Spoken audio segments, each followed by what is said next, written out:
Everybody wants to know what I would do if I didn't win. I guess we'll never know. All right, so the Memphis Grizzlies get blown out by the OKC Thunder. Miami, they get ran off the gym floor by a combined, 140 points over the course of 4 games in their first round series with the Cleveland Cavaliers. And everybody all of a sudden wants to question, should we be having playing games? All right, now, look, if we think about it, all right, where did it come from? 2020, COVID-19 hit, shutdown happened, and then coming back, everybody's, look, all right, what is the playoffs going to look like? Because Memphis had a chance to be in the 8th seed. Portland had a chance to be in the 8th seed as well. So how are we going to determine who deserves that last spot in the playoffs? Playing games happen, and we have Portland versus Memphis. Portland ends up winning that game. And look, a lot of people thought it was just going to be a one-off.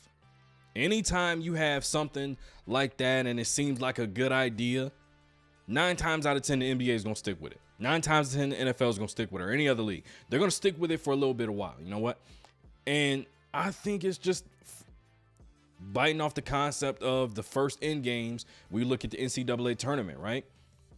You don't necessarily need to have those games because guess what? Once you get to number 1 versus 16, that team's going to lose probably by 25 plus, right? That's just a given. That's just the way the tournament is. The best of the best versus teams that's way down here. It's a known contest 9 times out of 10. It's going to be a no contest, all right? You're going to throw the white flag. It's going to be a blowout. Same thing with the playing games, right? You're just playing to see who actually gets into the playoffs because you got to understand, too, there are bonuses for just making the playoffs. So there's money on the line for these teams, whether you realize that or not. So you want to make the playoffs, or if you're a team that's looking for draft picks, you want to miss there's a whole bunch of things at work and at play when you talk about these playing games. But 2020 playing game, Blazers, they beat the Grizzlies 126-122. It's a good game, good TV. And you got to think, at that time, everybody is clamoring for any amount of basketball that we can get. Several months without the game, and then it comes back, and we're getting those special performances from Damian Lillard. It's going to stick around years after that. Lakers end up beating the Blazers 4-1. When you look in the grand scheme of things, were the Grizzlies going to do any better? Because either way, that first round series was going to be the Lakers winning 4-1 or 4-2 or 4-0. They were going to win that series regardless, all right? Now you look at, all right, do we keep it around? Do we run it back the following year? Okay, you get the Celtics number 7 seed versus the Wizards 8 seed. That's a blowout game. Pacers blow out the Hornets. Lakers beat the Warriors. Steph and LeBron. Anytime you have those two players going toe-to-toe, that is going to be must-see TV. Period. I don't care what, is going on with the organization, what's going on with the teams. You say LeBron's on one side, Steph's on the other side, it's going to do numbers. All right, so you got to think about that. All right, Grizzlies, they beat the Spurs. Then you got the Wizards beating the Pacers, 142-115. The thing about that is Wizards had no chance, no reason to even think about making the playoffs. To end that season, I think they go, 17-5? I've talked about this a number of times. Bradley Beal's averaging 30. Russell Westbrook's averaging a triple-double. Again, 22-11-11. All right, do they have a chance to win a series? No, they don't. Because guess what? 76ers, they beat the Wizards 4-1. Nets beat the Celtics that year 4-1. Jazz beat the Grizzlies 4-1. The Suns beat the Lakers 4-2. When you look at any of those series, all right, if I'm the 76ers and you have to play against, who was the 8th seed? Let me see. And you got to play the Wizards. You're going to have to play the Wizards in the first round anyways. But was that series going to end any different?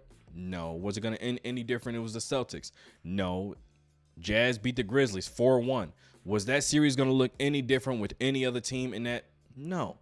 All right. You look at the first round of the playoffs, the teams that are supposed to win are going to win 9 times out of 10. Move on to 2022. Same scenario. Heat beat the Hawks. They were the number 1 seed that year. Was it going to turn out any different if any other team is in a spot? Nets, no. Cleveland, no. They didn't have a chance against Miami that year. Timberwolves beat the Clippers. All right, cool. You look at the first round. Grizzlies beat the Wolves 4-2. Suns beat the Pelicans.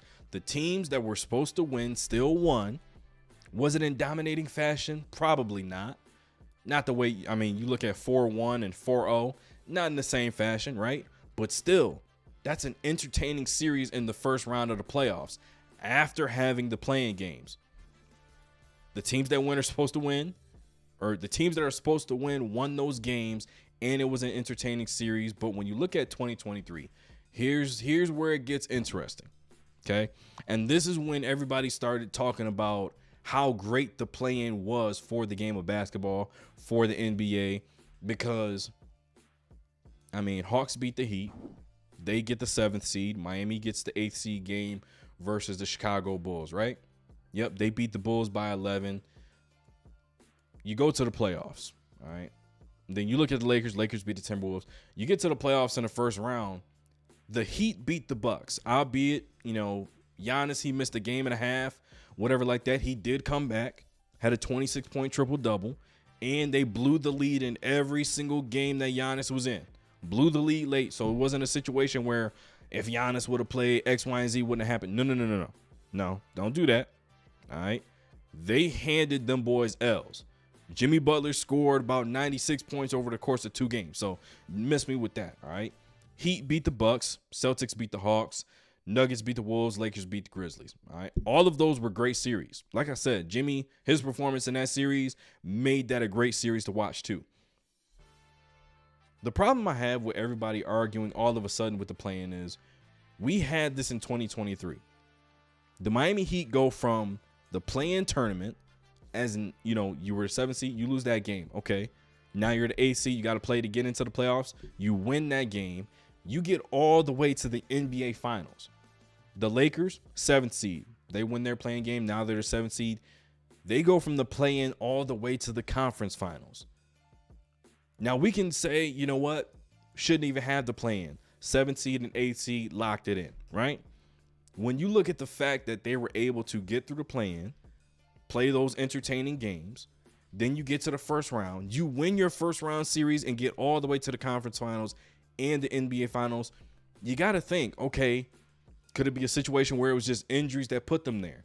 Could it be a situation where players missing games, suspensions, all these other things play a factor to where they're at, giving them another chance to get into the playoffs, see what happens? That's what every team wants. As a fan, I want as much basketball as I can watch as possible. Now, 2024, did it turn out the same way? No. 4-0, 4-1, 4-2, 4-1, right?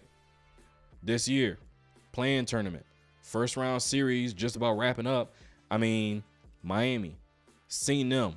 They got obliterated. Grizzlies, seen them. They got obliterated. Ran out of the gym. Magic, they lose 4-1. Warriors, they're about to win their series. They're up 3-1, and they're playing right now. They're about to play Houston tonight. They could make it all the way to the conference finals.